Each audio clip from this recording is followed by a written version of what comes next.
Hi everyone, आज हम लोग बात करेंगे। अभी हम लोगों ने इससे पहले वाले वीडियो में इंटीजर एरे देखा, तो उसमें वैल्यूज जो है इंटीजर टाइप कैसे स्टोर करना है और कैसे उसको प्रिंट कराना है, उसका डिक्लेरेशन, उसका सिंटेक्स। आज हम देखेंगे कि जब हम फ्लोटिंग वैल्यूज मतलब डेसिमल्स वैल्यूज को अगर हमें स्टोर करना है, जैसे आपको कोई ऐसा वेरिएबल लेना है जैसे सैलरी है या कोई मार्क्स हैं जो डेसिमल्स पर भी लेने हैं, तो अगर उनको हमें वैल्यू को स्टोर कराना है और उसको प्रिंट कराना है तो हम किस तरह से करते हैं। तो ये फ्लोट के लिए है, फ्लोट वैल्यूज, या आप फ्लोट के साथ आप डेसिमल्स के लिए आप डबल का भी यूज कर सकते हैं, वो आपकी रेंज जितनी है उसके अकॉर्डिंग ले सकते हैं। तो वो कुछ चीजें हम इसमें आप बताएंगे। तो उसका सिंटेक्स है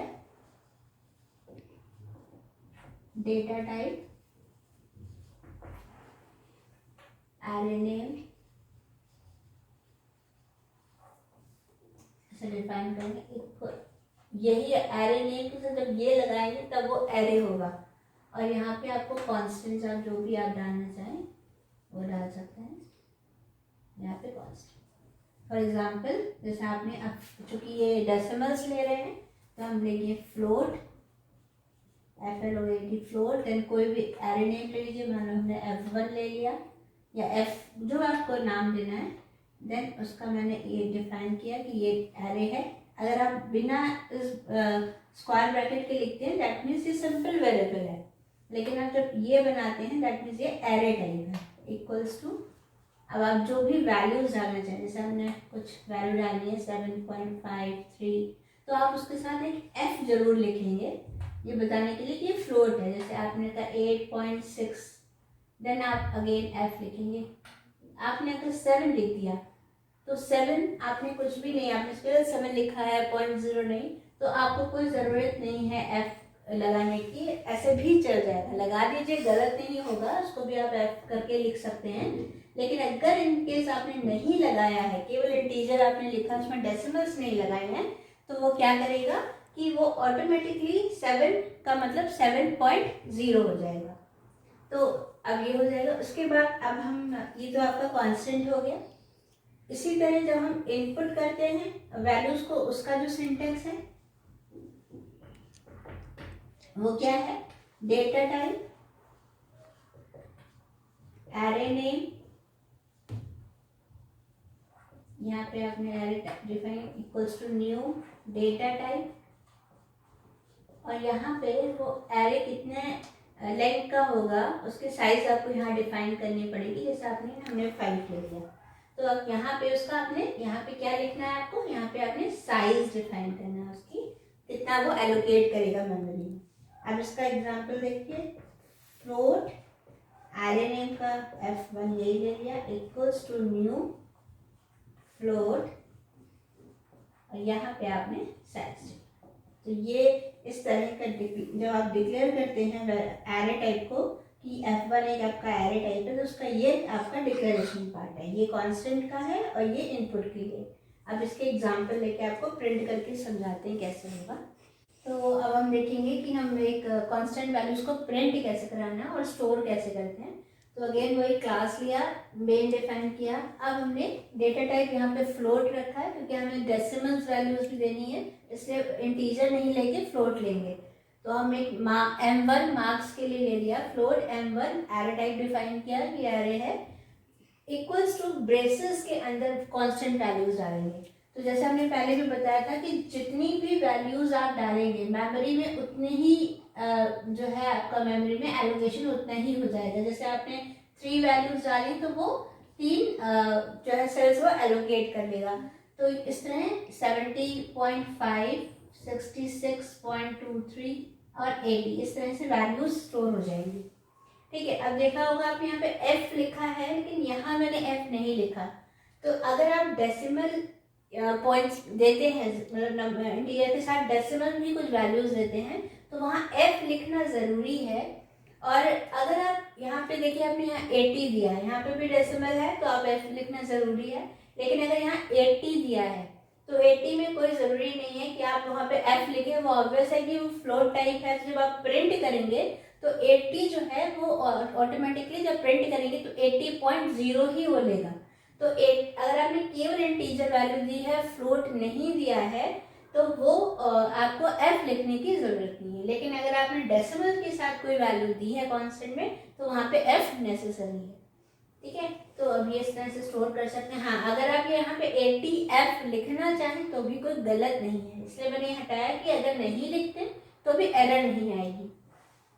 अब मैं नॉर्मली जैसे प्रिंट कराना, चूंकि मालूम है मुझे 3 वैल्यूज ही हैं, तो मैंने लूप 0 से <3 तक का चलाया। तो इसका नाम हो जाएगा m1 0, m1 1, m1 2। m1 array name है और ये इंडेक्स नंबर्स हैं। तो i की वैल्यू 0 तो लिख के आएगा मार्क, कंडीशन ट्रू है तो marks is equals to m1 0 की वैल्यू है 70.5 पर जाएगा। i की value 1, condition true, pointer next line में आ चुका है, ln है इसलिए marks is equals to 60, m1 1 मतलब 66.23। फिर i की वैल्यू 2 होगी, कंडीशन ट्रू है, फिर से पॉइंटर नेक्स्ट लाइन पे है, marks is equals to m1 2 कितना है 80, तो प्रिंट जो करेगा वो कहेगा 80.0। i की वैल्यू 3 होगी, कंडीशन फॉल्स होगी और ये बाहर आ जाएगा। तो मतलब इस तरह से प्रिंट करेगा। तो बताने का ये है कि कांस्टेंट वैल्यूज जब भी डालनी है तो इस तरह से डालेंगे, जितनी भी वैल्यूज डालेंगे उसके अकॉर्डिंग ही वो प्रिंट करेगा। ठीक है, अगर आपने लूप ज्यादा का चला दिया, मान लीजिए आप यहाँ 3 वैल्यूज हैं और आपने एक और 4 का चला दिया, तो चूंकि वैल्यूज तो 3 हैं लेकिन वो बाद में एक एक्सेप्शन दे देगा अगर आपने यहाँ पे <4 मतलब एक बार और चल गया या <5 दे दिया, क्योंकि आपका कौन सा एक्सेप्शन है, नॉर्मली एक्सेप्शन वाला एरर क्या होगा कि आपकी जो लेंथ है वो रेंज से बाहर जा रही है। रेंज हमारा एलोकेशन केवल 3 का है और हम यहाँ पे उसको और भी 4 या 5 दे रहे हैं, तो यहाँ पे वैल्यूज नहीं पड़ी हैं। ठीक है, प्रिंट करेगा, ऐसा नहीं कि पहले एक्सेप्शन दे देगा, एरर दे देगा, नहीं चलेगा प्रोग्राम, नहीं, प्रिंट करेगा जहां तक वो प्रिंट करता है। उसके बाद भी जब लूप चलेगा, क्योंकि आपने यहाँ पे <5 दे दिया, 4 और 5 में कुछ वैल्यूज है नहीं, क्योंकि एलोकेशन तो यही था, तो इसलिए जो है वो तब एक्सेप्शन दे देगा। ठीक है, तो ये है कांस्टेंट वैल्यूज को कैसे हम प्रिंट कराते हैं। तो अब देखते हैं इनपुट कैसे करा के फिर प्रिंट करते हैं, तो वो देख लेते हैं। तो ये हम एक इनपुट करने का एक प्रोग्राम है जिसमें हम फ्लोट वैल्यूज इनपुट करेंगे और उसके बाद उनको स्टोर करके प्रिंट कराएंगे। तो सिंपल, अब वैसे इनपुट कराना है तो इंपोर्ट करेंगे utility package, then class, then main, scanner class लेंगे, उसका ऑब्जेक्ट बनाएंगे, वो आपका डिफाइन हो गया। देन हमने m1 एक एरे टाइप लिया, एरे नेम लिया m1 और उसका जो टाइप है डेटा टाइप वो फ्लोट है। तो फ्लोट, अभी हमने आपको सिंटेक्स बताया था, सेम वही है, float array name equals to new float, और कितना आपको चाहिए, कितना एलोकेशन करना है मेमोरी में उतना आप साइज डिफाइन कर दिए। तो मैंने यहाँ पे 3 दिया, तो मेमोरी में 3 ब्लॉक एलोकेट हो जाएंगे। अब उसके बाद क्या होगा, ये तो हो गया, एलोकेशन हो गया, मेमोरी में उनकी हो गया। अब उसके बाद करना ये है कि अगेन अब हम लूप चलाएंगे इनपुट करने के लिए। तो i ऑब्वियसली 3 है तो 0 से <3 तक चलाया, i equals to 0, i is <3, condition true है। तो यहाँ पे देखिए हम ये इसकी बॉडी है, तो एंटर द मार्क्स पूछेगा, जो भी मार्क्स यूजर इनपुट करेगा वो स्टोर हो जाएगा। देखिए एससी के थ्रू होगा, नेक्स्ट फ्लोट यहाँ लेंगे, इसके थ्रू इनपुट होगा, जो भी वैल्यू वो डालेगा वो यहाँ पे m1 0 में, पहली बार i की वैल्यू 0 तो m1 0 में स्टोर हो जाएगी। मान लीजिए यूजर ने कुछ वैल्यू डाल दी, यहीं पे डाल देते हैं, क्योंकि ये m1 0 है, ये m1 1 है, ये m1 2 है। m1 की जगह आप कुछ भी ले सकते हैं, हमने m1 एरे नेम लिया है, आप कोई भी एरे नेम अपने डिफाइन कर सकते हैं। तो अब m1 0 में जो वैल्यू आई, मान लीजिए यूजर ने 90 कुछ भी 90 डाल दी, 90.5 डाली, वो उसने डाल दी। उसके बाद अगेन यहीं से ये लूप घूमा, i की वैल्यू 1 हुई, कंडीशन ट्रू है तो एंटर द मार्क्स, फिर से एक मैसेज आएगा, फिर यूजर कुछ इनपुट करेगा, वो m1 1 में स्टोर हो जाएगा। मान लीजिए ये दे दिया 75.5, देन i की वैल्यू 2 हुई, कंडीशन ट्रू होगी, फिर से वो मार्क्स इनपुट करेगा, यूजर ने फिर से कुछ 60.8 दे दिया, जैसे आपको मार्क्स देने। तो देने के बाद i की वैल्यू 3 हुई, कंडीशन फॉल्स हुई, ये बाहर आ जाएगा। तो मतलब जो वैल्यूज थी वो स्टोर हो गई हैं। अब फिर से एक लूप चला, क्योंकि हमें अब प्रिंट कराना है, तो अगेन लूप इसलिए अलग अलग लगाया गया है, क्यों? क्योंकि हम पहले स्टोर कर लेना चाहते हैं और उसके बाद उसके अकॉर्डिंग हम जो भी प्रोग्रामिंग करना है वो करेंगे। तो इसलिए पहले वाला एक लूप है वो जो स्टोर करने के लिए, और जो दूसरा लूप है वो प्रिंट करने के लिए। तो फिर से हमने लूप चला 0 से लेस देन 3 तक, i equals to 0, condition true. यहाँ पे मैसेज आएगा marks is equals to m1 0, m1 0 में है 90, पॉइंटर नेक्स्ट लाइन पे आ जाएगा, i की वैल्यू 1 हुई, कंडीशन ट्रू। फिर से मैसेज आएगा marks is equals to m1 1, m1 1, i की वैल्यू 1 है, कंडीशन ट्रू है, तो यहाँ नीचे आएगा marks is equals to m1 1, m1 1 में 75.5 है। फिर i की वैल्यू 2 हुई, कंडीशन अभी भी ट्रू है तो marks is equals to m1 2 60.8। Then फिर i की वैल्यू ट्रू हुई, कंडीशन फॉल्स, वो बाहर आ जाए।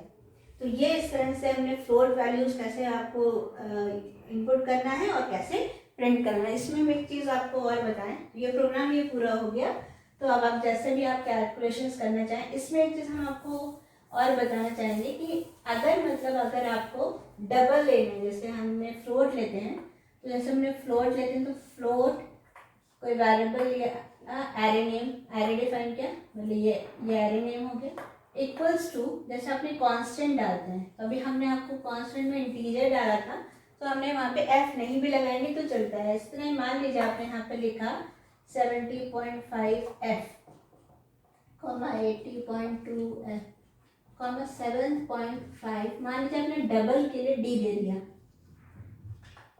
तो यहाँ पे क्या होगा, ये एरर हो जाएगी। क्यों? क्योंकि ये आपका जो फ्लोट होता है वो कम रेंज का होता है, वेरेज जो d है वो इससे डबल होता है, मतलब इसकी रेंज से ज़्यादा का होता है। तो अगर आपका कन्वर्जन जो ज़्यादा टाइप का होता है, जैसे ये d इससे बड़ा है, तो आप यहाँ पे फ्लोट में आप d यूज़ नहीं कर सकते। वेरेज अगर आपने डबल लिया, आपने यही चीज़, ये प्रोग्राम डबल से बनाया, तो डबल में मैंने कोई वेरिएबल ले लिया, अगेन कोई भी ले सकते हैं आप, मान लीजिए m ले लिया, और उसका इक्वल्स टू, अगर आपने लिखा 70.5 d, 80.2 d, 77.6 f, तो फ्लोट जो होता है वो डबल से छोटा यूनिट उसके लिए होता है, जो डेटा टाइप से छोटा होता है उसकी रेंज कम होती है डबल से। तो इसलिए क्या होता है कि अगर आपने यहाँ पे f ले लिया तो ये काम कर जाता है। मतलब इसमें अगर आपने इस डबल में, जो आपने डेटा टाइप डबल लिया था, डबल में अगर कॉन्स्टेंट्स में अगर आप फ्लोट f लिख देते हैं तो भी वो चल जाएगा। लेकिन अगर आपने डेटा टाइप फ्लोट यूज़ किया है लेकिन आप उसमें वैल्यू डबल के d दे देते हैं, तो वो फिर एरर दिखा देगा। तो इसमें ये चीज़ें ये ध्यान रखने वाली होती है कि हम कैसे डिफाइन करते हैं। डबल का उसी तरह आप यूज़ कर सकते हैं, और इसका डबल में अगर आपका जो इनपुट कराना है, तो आप यहाँ पे इनपुट कराने के लिए जैसे आप फ्लोट दिया, आप यूज़ कर सकते हैं sc.next डबल, और वो जो वैल्यू है जो भी आपने दी है वो वैल्यू स्टोर हो जाएगी। सेम वही होता है, जैसे ये नेक्स्ट फ्लोट होता है वैसे ही नेक्स्ट डबल होता है। डबल बस हम इसलिए, जैसे आपका int होता है, इंटीजर की एक लिमिट होती है, इंटीजर से कम और लेना है तो शॉर्ट डेटा टाइप होता है, इंटीजर से ज़्यादा लेना है तो लॉन्ग होता है। वैसे इसमें वही होता है, जैसे कम, अगर आपकी रेंज कम है तो फ्लोट ले लीजिए, अगर आपकी रेंज बहुत ज़्यादा है जिसमें आपको काफ़ी ज़्यादा वैल्यू डालनी, जो रेंज ज़्यादा है, लेंथ ज़्यादा है, तो हम क्या करेंगे, तब हम डबल लेंगे। तो डबल को कैसे, वही सेम प्रोग्राम बिल्कुल सेम है, आप उसमें डबल का यूज़ करना हो अगर फ्लोट की जगह, तो आप कैसे करेंगे वो मैंने आपको बताया। ठीक है, बाकी तो सब सेम है।